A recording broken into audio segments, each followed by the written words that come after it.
हालात हर किसी को मजबूर कर सकते हैं, लेकिन क्या हो जब दांव पर लगी हो आपकी उम्र भर की आजादी। आज की हमारी कहानी एक ऐसे ही इंसान के ऊपर बेस्ड है जो पूरे 8 साल बाद अपनी फैमिली से मिल रहा है, जिसके साथ 8 साल पहले कुछ ऐसा हुआ था जिसने उसकी जिंदगी बदल दी। अब वो क्या था और क्यों हुआ, चलिए जानते हैं आज की फिल्म की इस कहानी में। Hollywood silver screen presenting Con Air. तो कहानी की शुरुआत में हमें एक यूएस आर्मी रेंजर को दिखाया जाता है जिसका नाम कैमरन पो होता है, जिसे हाल ही में छुट्टी मिली होती है। वो आकर सबसे पहले अपनी वाइफ ट्रिशिया पो से मिलता है। ट्रिशिया एक बार में काम करती है जो कैमरन को देखकर बहुत खुश होती है। ट्रिशिया कैमरन को बताती है कि मैं प्रेग्नेंट हूँ, जिसे सुनकर वो दोनों बहुत खुश हो जाते हैं और खुशी के मारे डांस करने लगते हैं। लेकिन तभी वहाँ पर एक गुंडा आ जाता है जो उसकी वाइफ को छेड़ने लगता है और कैमरन को भी उल्टा सीधा बोलता है, जिसे देखकर कैमरन को बहुत गुस्सा आता है। वो बस लड़ने वाला होता है पर उसकी वाइफ उसको रोक लेती है, जिसके बाद वो फिर दोबारा से डांस करने लगते हैं। लेकिन वो गुंडे वहाँ से जाते नहीं है, क्योंकि जैसे ही ट्रिशिया और कैमरन बाहर निकलते हैं वो गुंडे ट्रिशिया को फिर से छेड़ने लगते हैं और कैमरन की आर्मी यूनिफॉर्म के साथ मजाक करते हैं, जिसे देखकर कैमरन को बहुत गुस्सा आता है। इसलिए वो उन्हें एक एक करके पीटने लगता है, पर उनमें से एक आदमी उसके पास आकर नाइफ निकाल लेता है, जिससे वो कैमरन को मारने की कोशिश करता है, पर कैमरन सेल्फ डिफेंस में उस आदमी को ही मार डालता है। अब इस इंसिडेंट के बाद अगले सीन में कैमरन को कोर्ट में दिखाया जाता है, जिसको एक खूनी और पब्लिक के लिए डेंजर बताया जाता है, जिसकी वजह से उसे 8 साल की सजा सुनाई जाती है। अब कैमरन के पास करने के लिए कुछ भी नहीं होता है और कुछ समय बाद कैमरन को जेल भेज दिया जाता है, जिसके कुछ दिनों बाद कैमरन को अपनी वाइफ की चिट्ठियों से पता चलता है कि उसकी पत्नी ने एक बेटी को जन्म दिया है, जिसे जानने के बाद कैमरन को अपनी बेटी से मिलने की इच्छा होती है, लेकिन वो मजबूर था। पर ट्रिशिया जेल में कैमरन को उसकी बेटी की फोटो भेजती रहती है और अपनी चिट्ठियों में उसे शांत रहने के लिए भी बोलती है। जेल में कैमरन बहुत शांत रहता है क्योंकि उसे जल्दी से अपनी बेटी से मिलना है। वो जेल में रोज एक्सरसाइज करता है और बुक्स पढ़ता है और सभी से बहुत ही अच्छी तरह से बात करता है। और अब उसकी अपने सेलमेट से भी अच्छी दोस्ती हो गई है, जिसका नाम माइक है। लेकिन माइक डायबिटीज का मरीज है। ये 8 साल कब गुजर जाते हैं कैमरन को पता भी नहीं चलता है। अब कुछ ही दिनों में कैमरन को रिहाई मिलने वाली है, लेकिन तभी उसे पता चलता है कि एक प्लेन में उसे और सबसे खतरनाक कैदियों को एक खास जेल जो अलाबामा में है वहाँ पर ले जाया जाएगा, जिनको वहाँ पर ले जाने की जिम्मेदारी यूएस मार्शल विंस पर होती है, जो एक एजेंट है। इसीलिए विंस वहाँ पर एक डीए ऑफिसर से मिलने आता है, जो विंस की निगरानी में अपने एक ऑफिसर को अंडरकवर कैदी बनाकर उस प्लेन में भेजना चाहता है, ताकि वो कैदियों के साथ घुल मिल जाए और उनसे ड्रग्स की जानकारी निकाल सके। जिसके बाद अब हमें इस प्लेन में सभी कैदियों को दिखाया जाता है, जिनमें 3 मोस्ट वांटेड क्रिमिनल भी होते हैं, जिसमें पहले बिली जो एक खूनी है, दूसरा एक नेथन जॉस नाम का आदमी जो ब्लैक गोरिल्ला का मेंबर होता है, और तीसरा साइरस द वायरस जो इन तीनों में सबसे ज्यादा डेंजरस होता है। जिनके साथ हमें एक और कैदी दिखाया जाता है जिसका नाम जॉनी प्लान है। अब प्लेन उड़ने वाला होता है कि तभी डी ऑफिसर उस फेक कैदी को यानी कि उस अंडरकवर ऑफिसर को गन देता है, जिसके बाद वो उसको प्लेन में बैठा देता है। और जैसे ही प्लेन उड़ता है सारे कैदी अपने अपने भागने की तैयारी में लग जाते हैं। और तभी हम देखते हैं कि साइरस अपने हाथ की हथेली में एक पिन छुपा कर लाया होता है, जिसके बाद वो उस पिन से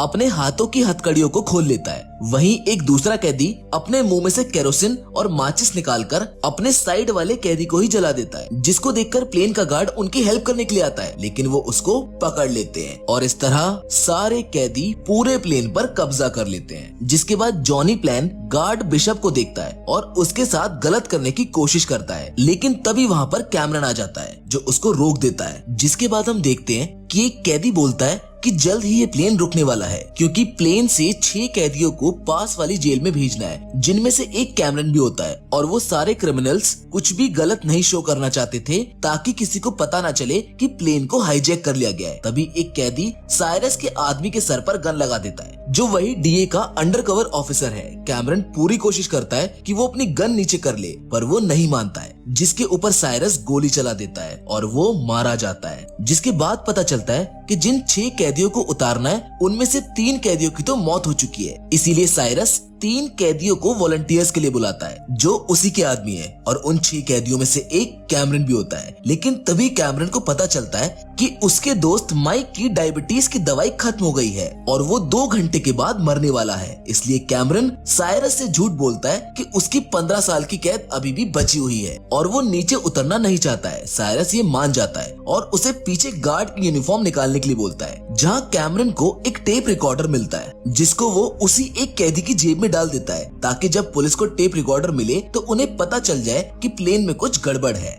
अब कैमरन अपने दोस्त और फीमेल गार्ड बिशप को बचाना चाहता है, जिसके बाद हम देखते हैं कि साइरस प्लेन को रोककर उन 6 कैदियों को दूसरी जेल में भेजने के लिए उतारता है। और मजे की बात तो ये होती है कि वहाँ पर खड़े ऑफिसर्स को इसमें कुछ भी गलत नहीं लगता है। लेकिन तभी उनमें से एक कैदी जिसका नाम विलियम होता है, जो एक बहुत अच्छा पायलट भी है, नीचे उतरकर अपने प्लेन से ट्रैकर निकालकर दूसरे प्लेन में लगा देता है ताकि प्लेन की लोकेशन किसी को पता ना चले। जिसके बाद हम देखते हैं कि वहाँ से कुछ नए कैदी प्लेन में चढ़ रहे हैं, जिनमें एक बहुत बड़ा खूनी भी होता है जिसका नाम गारलैंड ग्रीन है, जिसे देखकर साइरस भी डर जाता है। जिसके बाद हमें दिखाया जाता है कि प्लेन वहाँ से टेक ऑफ कर चुका है और अब उधर उस जेल में भी पुलिस उन 6 कैदियों की जांच करती है, जिनमें से एक कैदी की जेब से वही वाला रिकॉर्डर गिरता है जिसको कैमरन ने डाला था। जिसे सुनने के बाद उन्हें पता चल जाता है कि आखिर उस प्लेन में चल क्या रहा है, जहां कुछ लोग तो उस प्लेन को उड़ाने तक की सलाह दे देते हैं, लेकिन विंस उनको मना कर देता है। जिसके बाद अब हमें प्लेन का सीन दिखाया जाता है जिसमें नेथन और साइरस गारलैंड को आजाद कर देते हैं। कैमरन उनसे वहाँ पर पूछने जाता है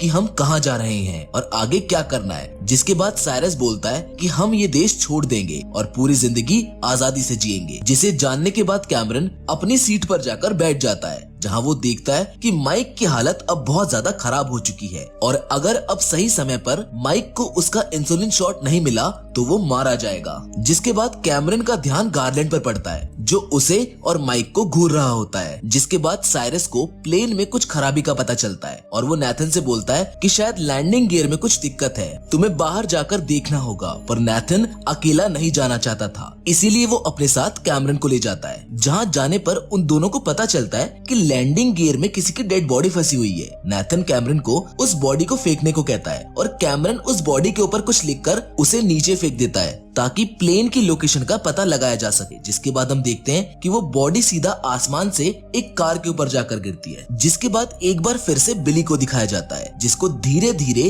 अब कैमरन पर शक होने लगा है। लेकिन कैमरन किसी भी हालत में ये नहीं चाहता था कि किसी को भी पता चले कि वो एक आर्मी रेंजर था, वरना उसकी और उसके दोस्त की जिंदगी खतरे में पड़ सकती थी। उधर पुलिस को भी कुछ पता नहीं चल रहा था कि आखिर प्लेन पर हो क्या रहा है, लेकिन किसी तरह से विंस को ये पता चल जाता है कि कैमरन एक आर्मी रेंजर था जो इस समय प्लेन पर है। विंस ये भी जान जाता है कि कैमरन रिहा होने वाला है, जिसका इंतजार उसकी बेटी और उसकी वाइफ कर रहे हैं। इसीलिए वो उसकी वाइफ से मिलता है, जहाँ पर उसकी वाइफ विंस को बताती है कि कैमरन एक अच्छा इंसान है और उसने वो खून गलती से किया था। जिसके बाद तभी वहाँ पर एक पुलिस ऑफिसर आती है जो विंस को बोलती है कि हमें शहर के बीचों बीच एक डेड बॉडी मिली है जो आसमान से गिरी है। जिसे जानने के बाद विंस समझ जाता है कि ये सब कैमरन कर रहा है और अब विंस को पता चल गया था कि प्लेन कहाँ पर है। पर कोई भी ऑफिसर उसकी बात मानने को तैयार नहीं था, क्योंकि वो सब ट्रैकिंग डिवाइस से प्लेन को ट्रैक कर रहे थे जो किसी और प्लेन पर लगा हुआ था। जिसके बाद विंस सोचता है कि अब मुझे ही कुछ करना होगा, इसलिए वो एक स्पोर्ट्स कार को लेकर वहाँ से निकल जाता है। उधर प्लेन पर हम देखते हैं कि बिली सभी कैदियों की लिस्ट को चेक कर रहा होता है और उसे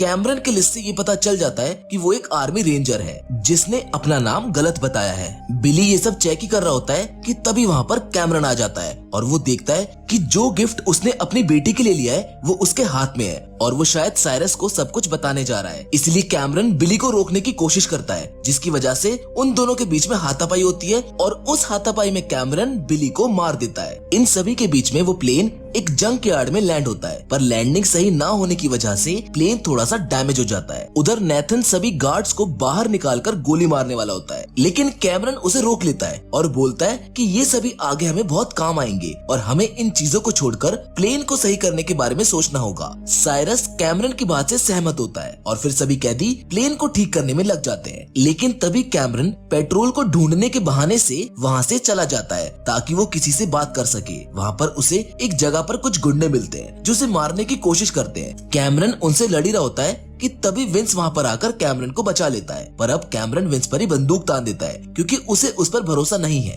तभी विंस बताता है कि मैं तुम्हारी बेटी और पत्नी से भी मिला हूँ। ये सुनकर कैमरन शांत हो जाता है और कहता है कि प्लेन में कुछ अच्छे लोग भी हैं जिन्हें बचाने की जिम्मेदारी मेरी है। ये कहकर वो वहाँ से चला जाता है। उधर सभी ऑफिसर्स को भी पता चल गया था कि जिस प्लेन को वो फॉलो कर रहे थे वो गलत प्लेन है। जिसके बाद विंस अपने सभी ऑफिसर्स को कॉल करके उसी जगह पर बुलाता है। जिसके बाद अब हम देखते हैं कि एक कैदी दूसरे प्लेन को कहीं पर ले जा रहा होता है, लेकिन विंस उस पर हमला कर देता है जिसकी वजह से उसका बैलेंस बिगड़ जाता है और वो प्लेन पेट्रोल पंप में क्रैश हो जाता है, जिसको देखकर साइरस को बहुत गुस्सा आता है। इसलिए वो गुस्से में उस पेट्रोल पंप के साथ उस कैदी को भी जला देता है। जिसके बाद वहाँ पर एक कैदी देखता है कि कुछ पुलिस और आर्मी की गाड़ियां इसी तरफ आ रही है, लेकिन इस भागादौड़ी के बीच जॉनी प्लेन में जाकर गार्ड बिशप के साथ फिर से गलत करने की कोशिश करता है, लेकिन कैमरन इस बार उसे रोककर वहीं बांध देता है। अब साइरस सभी को लड़ने के लिए बोलता है और तभी नाथन गोलियों से पुलिस वालों को मारने लगता है और इसी बीच सभी कैदी कैसे न कैसे करके प्लेन को वहाँ से लेकर उड़ जाते हैं। अब साइरस को ये पता चल गया है